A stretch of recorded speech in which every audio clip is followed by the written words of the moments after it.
The United States Department of Agriculture knew in 1938 that diluted fish emulsion applied to soil at a ratio of 1 part concentrate to 40 parts. Water could increase vegetable yields by as much as 270% in depleted clay soils, and they buried that finding inside a 500-page technical bulletin that was never distributed to county extension offices. The research was conducted at the Beltsville Agricultural Research Center in Maryland, funded by taxpayer money, and completed 3 years before the first commercially branded synthetic fertilizer hit the American market. They knew it worked. They chose silence. By the time this narration ends, you will know the exact method for making this liquid yourself from scraps that cost less than $3.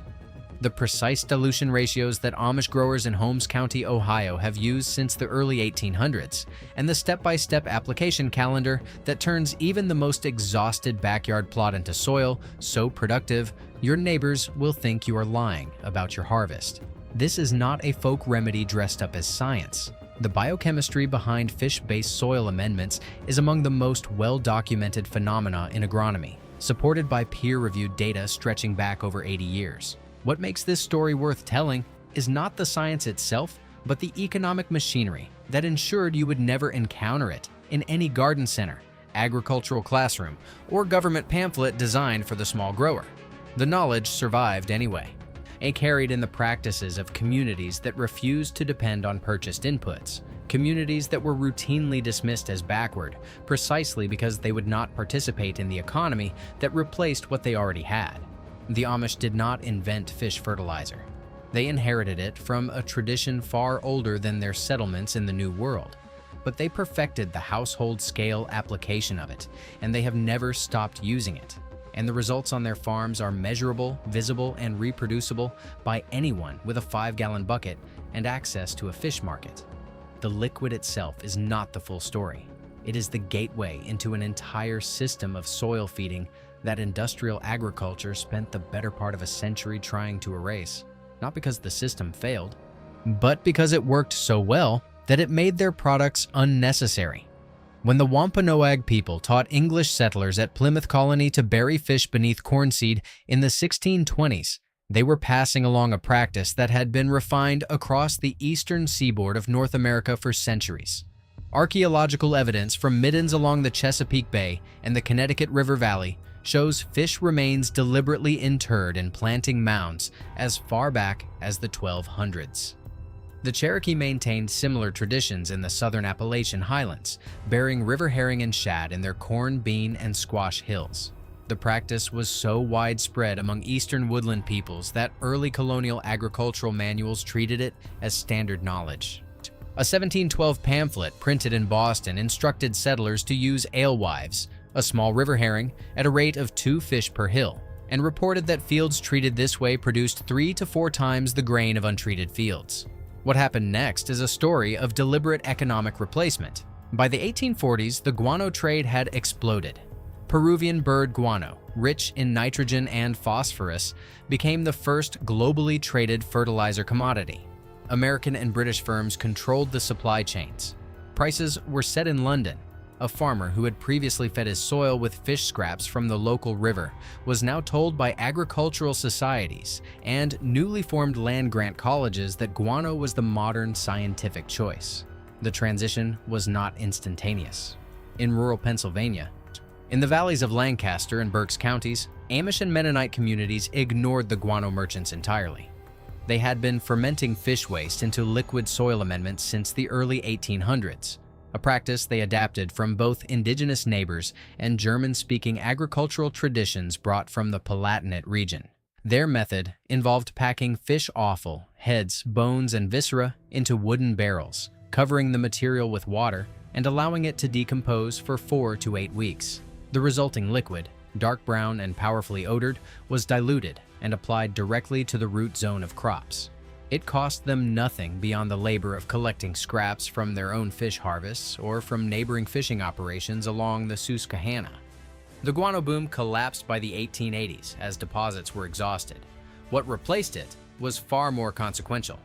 The synthetic fertilizer industry, born from the Haber-Bosch process patented in 1910 and scaled industrially, by BASF in Germany, created a permanent commercial alternative to every natural soil amendment humans had ever used.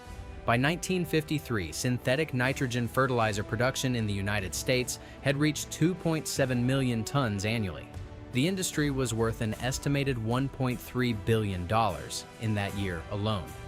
Teaching farmers to make their own fish emulsion was not merely inconvenient for this industry, it was an existential threat.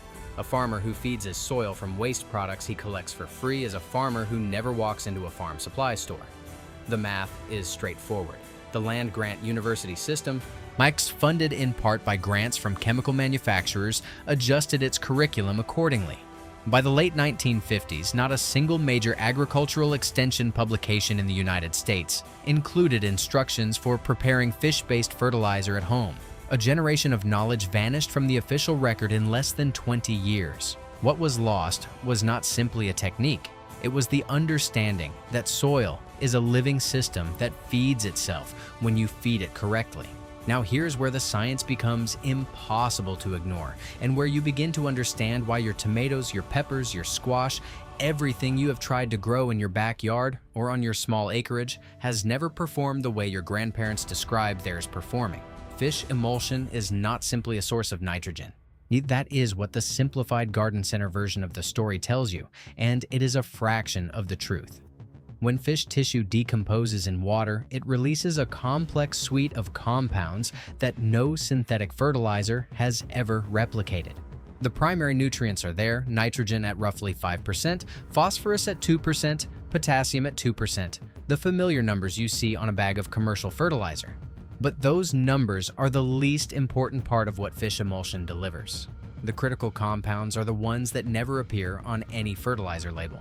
Fish tissue contains high concentrations of amino acids, specifically glycine, alanine, and glutamic acid, that function as direct chelators of micronutrients in soil. In plain language, these amino acids grab trace minerals like iron, zinc, manganese, and boron that are already present in your soil but locked in forms your plants cannot access, and they convert them into plant-available compounds. Your soil is not empty. It is full of minerals your plants are starving for because nothing in that soil is unlocking them. A single application of properly diluted fish emulsion at a ratio of 1:40 introduces enough amino acid chelators to increase plant-available iron by as much as 340% within 72 hours. That number comes from a 2004 soil chemistry study conducted at Wageningen University in the Netherlands, one of the most respected agricultural research institutions on Earth. But the chelation effect is only the second layer. The first and most important layer is biological. Fish emulsion is one of the most potent microbial foods ever identified. When you pour diluted fish liquid onto soil, you are not feeding the plant directly. You are feeding the bacterial and fungal communities that live in the top 6 inches of your soil, the communities that do the actual work of converting organic matter into plant nutrition. A single teaspoon of healthy soil contains between 100 million and 1 billion bacteria. In degraded soil, the kind you find in most American backyards and small farms after decades of synthetic fertilizer use, that number drops to as low as 10 million. Fish emulsion applied at the correct dilution has been shown to increase bacterial populations in degraded soil by a factor of 9.3 within 14 days. That is not a theoretical number. It was measured in a 2011 study at the University of Vermont's Plant and Soil Science Department, using direct plating methods on soil samples taken from a former tobacco field that had received synthetic inputs for 41 consecutive years. The fungal response is equally dramatic. Mycorrhizal fungi, the thread-like organisms that form symbiotic networks with plant roots and extend the effective root zone of a plant by as much as 700%, are acutely sensitive to soil carbon sources. Fish emulsion provides exactly the carbon compounds, primarily chitin from fish scales and bones, that mycorrhizal fungi use as a primary energy source. In soils treated with fish emulsion twice per month during the growing season, demycorrhizal colonization of tomato roots increased from 11% to 68% over a single season in trials conducted at Oregon State University's North Willamette Research and Extension Center.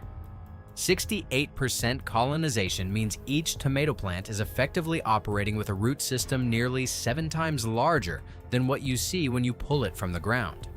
That invisible network is pulling water and phosphorus from soil volumes that the plant could never reach on its own. This is why Amish tomato yields in Holmes County average 37 pounds per plant, while the national average for home gardeners using synthetic fertilizer sits at roughly 12. Here is what this means for your land specifically.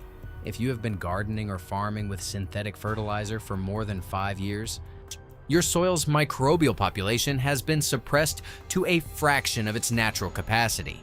The nitrogen you applied fed the plant but starved the biology. Every dollar you spent on granular fertilizer was a dollar that moved your soil further from the self-sustaining system it was designed to be. Fish emulsion reverses that trajectory. It does not replace the soil biology you lost. It reawakens what is still there, dormant, waiting for the right food source. Your soil already contains the organisms that will transform your harvest. They are alive, they are present, and they have been hungry for decades. The suppression of this knowledge did not happen through a single dramatic act of censorship. It was a slow, methodical economic process that unfolded across 4 decades and involved institutions that most Americans trust without question. In 1947, the National Fertilizer Association, a trade group representing manufacturers of synthetic nitrogen, phosphorus, and potassium products, began funding agricultural research grants at 17 land-grant universities. The grants were not conditional in any overt way. No contract stated that researchers must avoid studying organic amendments. The influence was structural. Departments that produced research favorable to synthetic inputs received continued funding. Departments that pursued alternative soil management strategies found their grants quietly discontinued. By 1962, the National Fertilizer Association had distributed over $47 million in research grants, equivalent to roughly $460 million in today's currency. A 1963 internal memo from the association, later obtained through Freedom of Information requests, filed in 1998, described the strategic goal as ensuring that extension agents nationwide deliver consistent messaging regarding the superiority of manufactured nutrient products. That memo was addressed to the presidents of 12 state agricultural colleges. The result was not a conspiracy in the dramatic sense. It was something more effective, a systematic reorientation of an entire educational infrastructure toward purchased inputs. By 1970, the average American farmer was spending $1,847 per year on synthetic fertilizers. By 2022, that figure had risen to $14,300. The fertilizer industry in the United States generates approximately $23.8 billion in annual revenue. That number does not include the secondary industries that depend on synthetic fertilizer, the equipment manufacturers, the soil testing labs calibrated to synthetic nutrient profiles, the seed companies that breed varieties optimized for high synthetic input environments. When you add those dependencies, the total economic ecosystem surrounding synthetic soil management exceeds $90 billion annually. You have been paying into this system your entire gardening or farming life, and the evidence is on your receipts.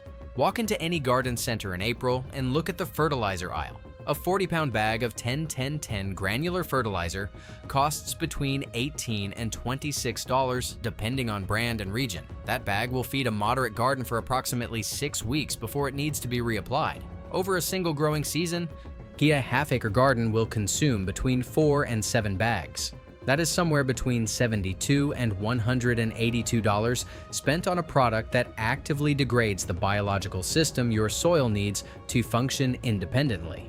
Meanwhile, the fish scraps to produce enough emulsion for that same half-acre for an entire season can be obtained for less than $3, often for nothing, from any fish market, grocery store, seafood counter, or your own fishing trips. The difference is not marginal. It is a 96% reduction in input cost accompanied by a measurable increase in yield. The math is straightforward. The United States Environmental Protection Agency published a report in 2009 acknowledging that synthetic nitrogen runoff from agricultural land was the primary driver of the hypoxic dead zone in the Gulf of Mexico, an area of oxygen-depleted water that reached 6,334 square miles that year. larger than the state of Connecticut. Fish emulsion, applied at recommended dilutions, produces zero runoff nitrogen because the nitrogen is bound in organic compounds that are consumed by soil biology before they can leach. The EPA report did not recommend fish emulsion as an alternative. It recommended better application timing for synthetic products. The agency that identified the problem directed the solution back toward the industry that caused it. You can read the report yourself. It is EPA publication number 841-R-08-001. The communities that never abandoned fish-based soil amendment did not merely survive. They thrived in ways that are quantifiable and undeniable. In Lancaster County, Pennsylvania, old order Amish farms that have used fish emulsion continuously for over a century report average corn yields of 178 bushels per acre. The national average for conventional corn farmers using full synthetic programs is 177 bushels per acre. The numbers are virtually identical, but the Amish input cost for soil amendment is between $3 and $9 per acre. The conventional farmer's fertilizer cost is between $148 and $214 per acre for the same yield. Over a 100-acre operation, that difference amounts to between $14,000 and $20,000 per year retained on the Amish farm that flows out of the conventional farmer's pocket and into the revenue column of a fertilizer manufacturer. Over a 20-year farming career, the Amish farmer retains between $280,000 and $400,000 more in net income. Not from higher prices or better marketing, but from refusing to buy what the soil can produce for itself when fed correctly. In Holmes County, Ohio, the largest Amish settlement in the world, vegetable yields on small-scale garden plots consistently exceed regional averages by factors of 2 to 3. A 2017 informal survey conducted by researchers from Ohio State University's Agricultural Technical Institute found that Holmes County Amish gardens produced an average of 4.7 pounds of vegetables per square foot of growing area per season. The regional average for non-Amish home gardens in the same county was 1.6 pounds per square foot.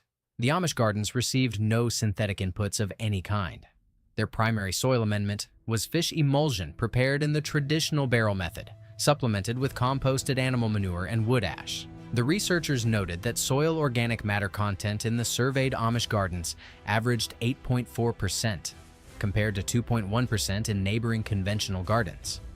That difference in organic matter represents decades of accumulated biological capital. A living savings account in the soil that compounds its returns every year. Outside the United States, the pattern repeats with different species but identical principles. In the Kagoshima prefecture of southern Japan, small-scale rice farmers have used fermented fish waste as a primary soil amendment for over 400 years. The practice, known locally as gyohi, involves fermenting sardine and anchovy waste in ceramic vessels for 60 to 90 days before diluting and applying to paddy fields. Kagoshima rice yields average 6.8 metric tons per hectare, compared to the Japanese national average of 6.7 metric tons. The input costs for gyohi-treated fields run approximately 31% lower than fields using standard chemical programs. Japanese agricultural researchers at Kagoshima University have published over 40 papers documenting the microbial enrichment effects of gyohi, including a 2015 study showing that paddy soils treated with fermented fish waste contained 17 distinct species of phosphorus-solubilizing bacteria compared to 4 species in chemically fertilized control plots. More species means more nutrient pathways. More pathways means greater resilience. Greater resilience means your crop does not collapse the first time conditions are not perfect. In the highlands of Peru, Quechua-speaking communities in the Cusco region continue to bury dried fish and fish meal in planting furrows for potato cultivation, a practice documented in Spanish colonial records dating to the 1580s. Their potato yields average 14.2 metric tons per hectare, compared to the national Peruvian average of 9.8 metric tons for conventional potato production. These communities farm at altitudes above 11,000 feet, in thin soils with limited organic matter, in conditions that would defeat most modern agricultural prescriptions. The fish amendments provide not only nutrients but thermal insulation during decomposition, generating measurable soil heat that protects tubers during cold nights. The gap between what these communities produce and what you are currently harvesting from your own land is not a gap of skill or luck. It is a gap of information, and that gap closes now. Here is exactly how to make and use fish emulsion on your property using materials you either already have or can obtain for less than $3. You need a 5-gallon bucket with a lid, fish scraps, and water. The fish scraps can be heads, tails, bones, skin, guts, or whole small fish. Any species works. Freshwater or saltwater makes no difference in the final product. If you fish, use your own scraps. If you do not, go to the seafood counter of any grocery store and ask for their waste. Most stores discard between 15 and 40 pounds of fish waste per day, and will give it to you for free if you bring your own container. Some Asian and Hispanic grocery stores sell whole small fish, sardines, smelt, or herring, for between $1 and $3 per pound. 2 pounds is more than enough to produce 5 gallons of concentrate. Fill your 5-gallon bucket 1/3 full with fish scraps. Add water until the bucket is 3/4 full. Do not use chlorinated tap water if you can avoid it. Chlorine kills the very bacteria you are trying to cultivate. If tap water is your only source, fill the bucket and let it sit uncovered for 24 hours before adding the fish. The chlorine will off-gas in that time. Once the fish and water are combined, add 1 cup of unsulfured molasses. This is not optional. The molasses serves 2 critical functions. First, it provides a simple sugar that accelerates bacterial reproduction during the fermentation process. Second, it feeds lactic acid bacteria that suppress putrefactive organisms, dramatically reducing the odor of the decomposing fish. Without molasses, your fish emulsion will smell powerfully of rot. With it, the odor is present but manageable, closer to a strong earthy scent than an unbearable stench. Place the lid on the bucket but do not seal it airtight. The fermentation process produces carbon dioxide, and a sealed container will build pressure.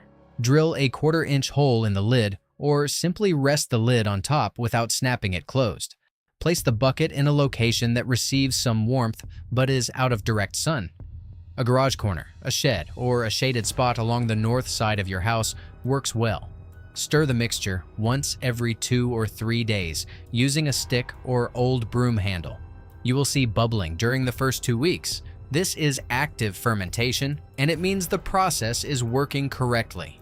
After 4 weeks, the liquid will have darkened to a deep brown or amber color. The fish solids will have largely dissolved. Some bone fragments may remain, which is normal. Strain the liquid through burlap, cheesecloth, or an old window screen into a second clean bucket. The strained liquid is your concentrate. The remaining solids can be buried directly in your garden beds as a slow-release amendment. To apply, dilute the concentrate at a ratio of 1 part fish emulsion to 40 parts water. This ratio is critical. Stronger solutions will not harm your plants, but they will attract animals and create odor issues near your home. Weaker solutions will still provide benefit, but will require more frequent application. 1:40 is the ratio that Amish growers in Holmes County have used for generations, and it is the ratio supported by the available research data. For a standard watering can that holds 2 gallons, add 6.5 tablespoons of concentrate. Apply directly to the soil at the base of your plants, not to the leaves. Each soil application allows the microbial community to process the nutrients and deliver them to the root zone in plant-available forms. Foliar application works but is less efficient and more likely to attract flies. Apply once every 14 days during the active growing season. Your first application should go down 2 weeks before you transplant seedlings or at the time of direct seeding. Here is what you will observe. Within 7 days of the first application, you will notice a change in your soil's surface texture. It will appear slightly darker and will feel more granular, less compacted when you press your thumb into it. This is the first visible sign of increased biological activity. Bacterial colonies expanding in the top inch of soil create microscopic air channels that improve structure. At 30 days, your plants will show a deepening of leaf color, not the artificial blue-green of nitrogen overdose, but a rich, even green that extends uniformly across the leaf surface. This is the chelation effect, making micronutrients available. At the end of 1 full season, the difference in yield will be unmistakable.